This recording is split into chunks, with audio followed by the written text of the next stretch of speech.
Bismillahirrahmanirrahim. Dear students, we can learn about the measurement and units errors.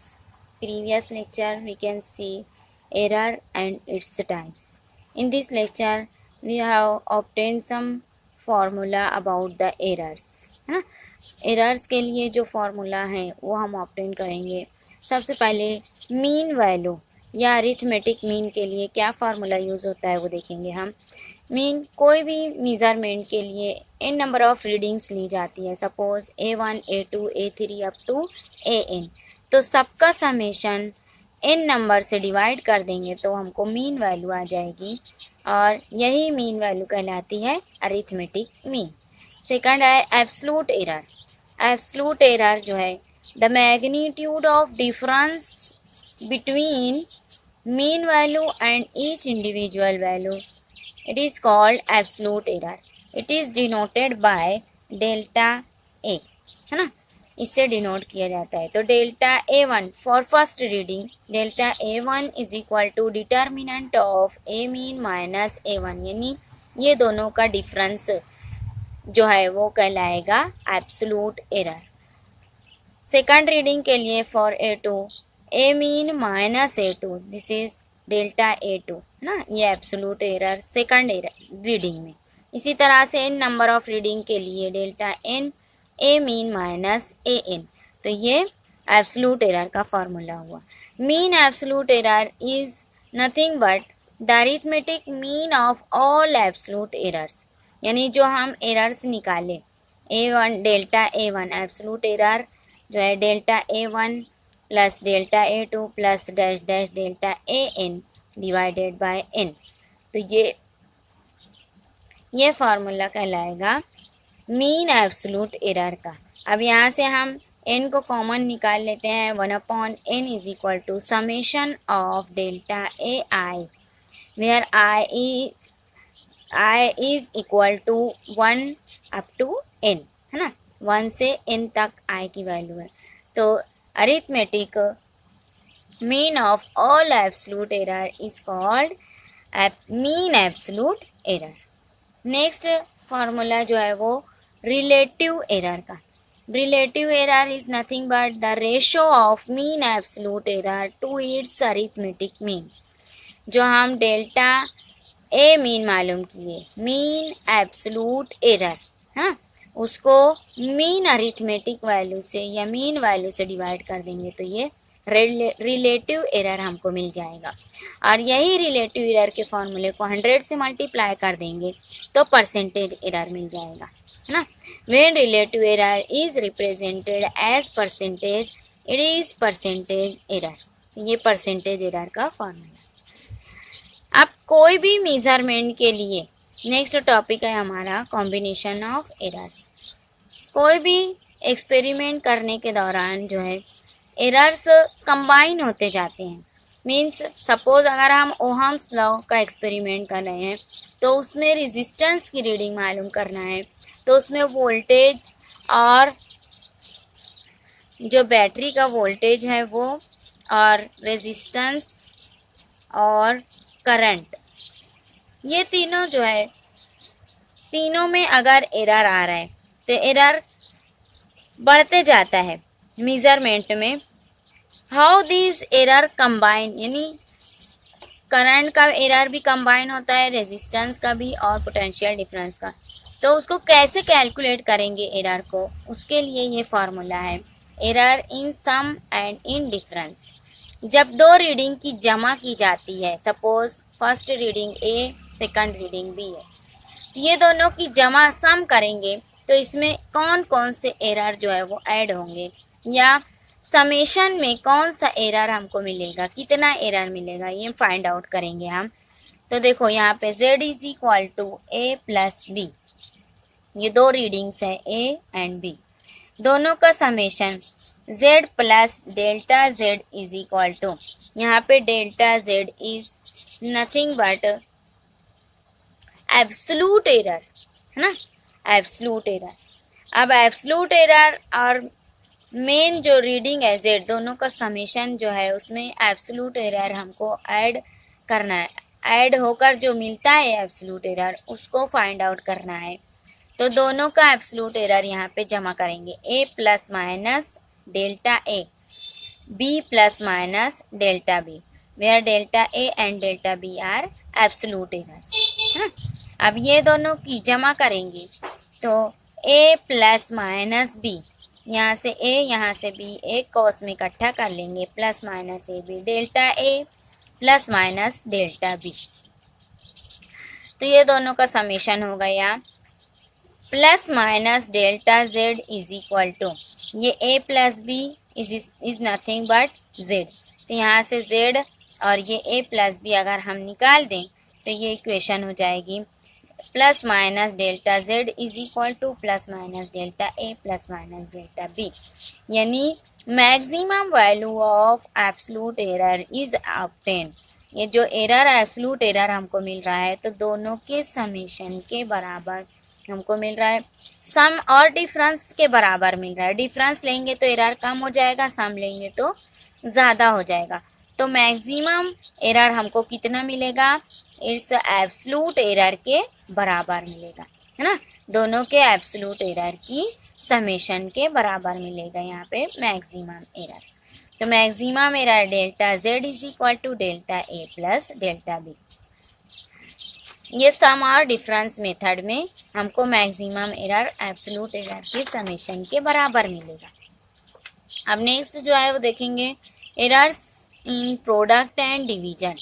अब दो quantity ए और B, ये दो रीडिंग्स लिए हम ए और बी, ये दोनों के प्रोडक्ट में हमको या डिवीजन में, प्रोडक्ट में क्या मिलेगा हमको, प्रोडक्ट करने में और डिवाइड करने में हमको कौन से एरर्स मिलेंगे या कितना एरर मिलेगा ये फाइंड आउट करना है। z प्लस डेल्टा z, ये एब्सोल्यूट एरर की वैल्यू मालूम करना है, is equal to A plus delta A multiplied by B A plus minus delta B. ये दोनों कॉस का मल्टीप्लाई करेंगे। कॉस का मल्टीप्लिकेशन किस तरह से होता है, पहले ए को बी से मल्टीप्लाई करेंगे ए बी, फिर ये ए को डेल्टा बी से मल्टीप्लाई करेंगे तो A delta B plus minus delta A को बी से मल्टीप्लाई किए तो B delta A plus delta A delta B. हाँ, अब यहाँ पर ये पूरी टर्म जो हमको मिली है, divide left hand side by Z and right hand side by A B.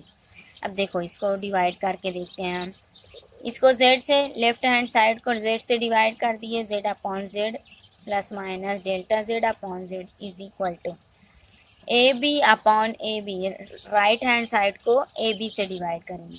अब ये z delta A delta B upon A B plus minus B delta A upon A B, delta A delta B upon A B.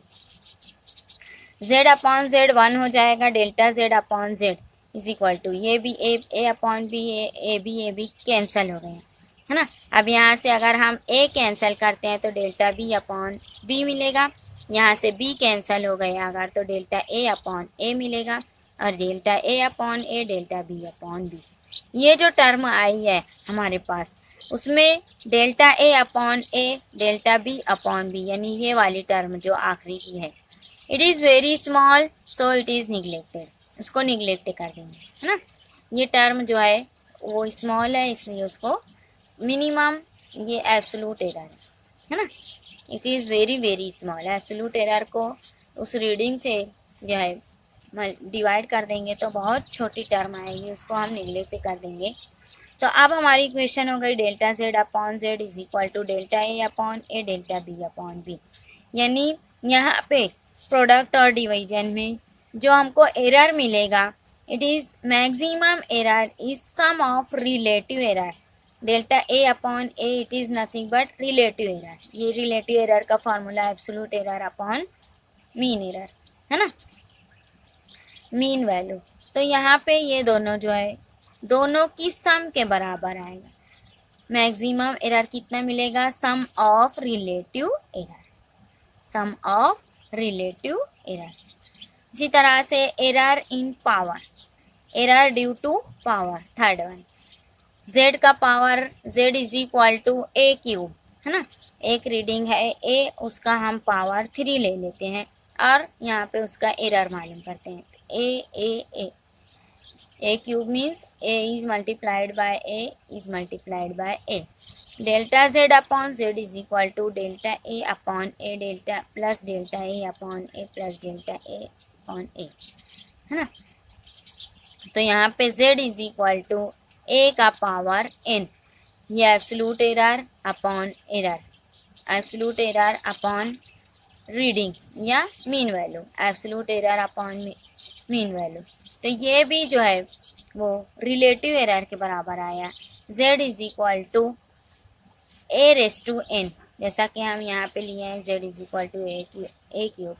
तो ये formula हो जाएगा delta z upon z is equal to n times relative error, delta a upon a, है ना, n times relative error, यानी जितना power है relative error को उससे मल्टीप्लाई कर देंगे तो ये एरर ड्यू टू पावर हमको मालूम हो जाएगा।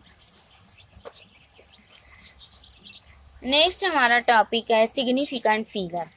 सिग्निफिकेंट फिगर यहाँ पे देखेंगे, significant figure is the number of correctly measured digit plus the first uncertain digit in that number is called significant. इसको एग्जाम्पल के ज़रिए जो है वो समझना पड़ेगा। सिग्निफिकेंट फिगर क्या होती है,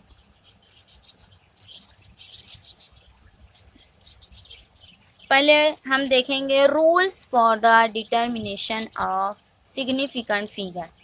इसके रूल्स पहले आप समझ लो, उसके बाद सिग्निफिकेंट फिगर को हम एग्जाम्पल के ज़रिए देखेंगे किस तरह से सिग्निफिकेंट फिगर मालूम की जाती है कोई भी रीडिंग की, कोई भी नंबर की मेजरमेंट में, है ना। पहले रूल्स देख लो, रूल्स समझने के बाद वो खुद ब खुद समझ में आ जाएगा। All non zero digits are, first rule है all non zero digits are calculated या counted as significant figure. For example ये देखो 1224, इसमें 1 2 3 4 डिजिट्स हैं, है ना, चारों नॉन ज़ीरो डिजिट्स हैं, तो हम उसकी सिग्निफिकेंट फिगर लेंगे 4 के बराबर। सिग्निफिकेंट फिगर है 4, है ना। सेकंड रूल क्या है, all non zero on left hand side of number not significant figure, यानी नॉन ज़ीरो डिजिट के लेफ्ट साइड में जितने भी ज़ीरो है वो काउंट नहीं होंगे एज ए सिग्निफिकेंट फिगर। जैसे यहाँ पे देखो 0.00245 है, तो इसका सिग्निफिकेंट फिगर है 3, है ना। इसमें सिग्निफिकेंट फिगर की 3 डिजिट्स हैं, बस लेफ्ट साइड में जो ज़ीरो है वो काउंट नहीं होगा। थर्ड रूल जो है, zero between 2 non zero digits is counted as significant figure, यानी अगर दरमियान में 2 डिजिट्स के दरमियान में ज़ीरो है तो उसको हम सिग्निफिकेंट फिगर काउंट करेंगे। यहाँ पे देखो 1202 है, तो ये ज़ीरो काउंट होगा, यहाँ पे सिग्निफिकेंट फिगर इज 4, है ना। एग्जाम्पल के ज़रिए मैं समझा रही हूँ इसके रूल्स। नंबर 4 देखेंगे, 4 rule, if number is greater than 1 and 0 to right side of the number is counted as non significant number। ये भी एग्जाम्पल के ज़रिए बता रही हूँ मैं। Suppose length is measured as 125 metre, है ना। अब 12500 सेंटीमीटर भी इसको लिख सकते हैं, या 12,500 सेंटीमीटर। इसको मिलीमीटर में लिखेंगे तो एक ज़ीरो और बढ़ जाएगा, यहाँ पे 1,25,000, इस तरह से। तो ये 3 ज़ीरो हो गया, यहाँ पे 2 ज़ीरो, यहाँ पे ज़ीरो नहीं है, लेकिन ये तीनों की सिग्निफिकेंट फिगर कितनी रहेगी, 3, है ना। राइट साइड में जो ज़ीरो है वो काउंट नहीं होता, राइट साइड में जो ज़ीरो है वो काउंट नहीं होता, लेकिन अगर डेसिमल में राइट साइड में डेसिमल के बाद यानी अशारिया के बाद राइट साइड में ज़ीरो है तो वो काउंट होगा। अब देखो फॉर एग्जांपल 1.500, तो इसकी सिग्निफिकेंट फिगर 4 रहेगी, ये दोनों ज़ीरो डेसिमल के बाद है। यहाँ पे 0.01500, इसकी भी सिग्निफिकेंट फिगर 4 है। क्यों कि 15 के आगे राइट साइड में डेसिमल के आगे 0 है, तो ये दोनों ज़ीरो काउंट होगा और ये दोनों ज़ीरो काउंट नहीं होगा, लेफ्ट साइड का ज़ीरो काउंट नहीं होगा। तो ये रूल्स फॉलो करके जो है हम सिग्निफिकेंट फिगर जो है वो मालूम कर सकते हैं कोई भी मेजरमेंट की। Order of magnitude, next topic हमारा है order of magnitude. Order of magnitude is the value of the magnitude of physical quantity is the value of its magnitude rounded off to the nearest power of 10। ये भी आप example के ज़रिए जो है वो समझेंगे। इसकी डेफिनेशन यहाँ पे लिखी हुई है। फॉर एग्जाम्पल ए, ये it is reading into 10⁻n power. अब यहाँ पे ए क्या है, वेयर ए इज नंबर, जो हम मेजर करे हैं वो नंबर, एंड पॉइंट ए किसके दरमियान होना चाहिए, 0.5 और 5 के दरमियान। ये देखो यहाँ पे दिखाई दे रहे हैं। ए इज इन बिटवीन, जो नंबर हम ऑर्डर ऑफ मैग्नीट्यूड का लिए हैं, it is in between 0.5 and 5 के बराबर दरमियान। 0.5 से बड़ा होना चाहिए और 5 से छोटा होना चाहिए, है ना। जो नंबर लेंगे उसका 10th पावर लेंगे, 10 का पावर लेंगे। बाकी जो टर्म रहेगी वो 10 के ऑर्डर में लेंगे। Where n is integer called as order of magnitude. अब देखो इसको एग्जाम्पल के जरिए मैं बता रही हूँ। Radius of earth is nothing but 6400 kilometre, है ना। इसको मैं 10 के पावर में पहले कन्वर्ट कर लेती हूँ। 0.64 इंटू 10⁻7 मीटर हो गए। अब ये 0.5 से बड़ा है ना, 0.5 से बड़ा है, तो 0.64 इंटू 10⁻7, यहाँ पे 10⁻7, इसका ऑर्डर ऑफ मैग्नीट्यूड जो है वो 7 है। ये ए जो है, ए इंटू 10 का power n, where n is order of magnitude, तो ये n जो है यहाँ पे 7 है और a कैसे होना चाहिए, 0.5 और 5 के दरमियान। तो ये 0.5 से बड़ा है ना, 0.6, तो हम लेंगे इसका ऑर्डर ऑफ मैग्नीट्यूड 7। अब यहाँ पे सिग्निफिकेंट फिगर अगर हमको बताना है तो आशारिया 0.64, significant figure is 2। Left side का 0 काउंट नहीं होता है सिग्निफिकेंट फिगर में। एग्जाम्पल सेकंड, देखो एक एग्जाम्पल और बता देती हूँ मैं। ऑर्डर ऑफ मैग्नीट्यूड, यहाँ पे चार्ज ऑफ इलेक्ट्रॉन लिए हैं हम 1.6 इंटू 10⁻19 कूलम। इलेक्ट्रॉन का चार्ज इतना होता है, तो ये 1.6 इज इन बिटवीन 0.5 एंड 5, है ना। 0.5 और 5 के दरमियान इसकी वैल्यू है, तो ये 10 का पावर लेंगे -19, it is order of magnitude. और इसकी सिग्निफिकेंट फिगर भी, ये दोनों नॉन ज़ीरो डिजिट है इसलिए इसकी सिग्निफिकेंट फिगर 2 रहेगी। ठीक है।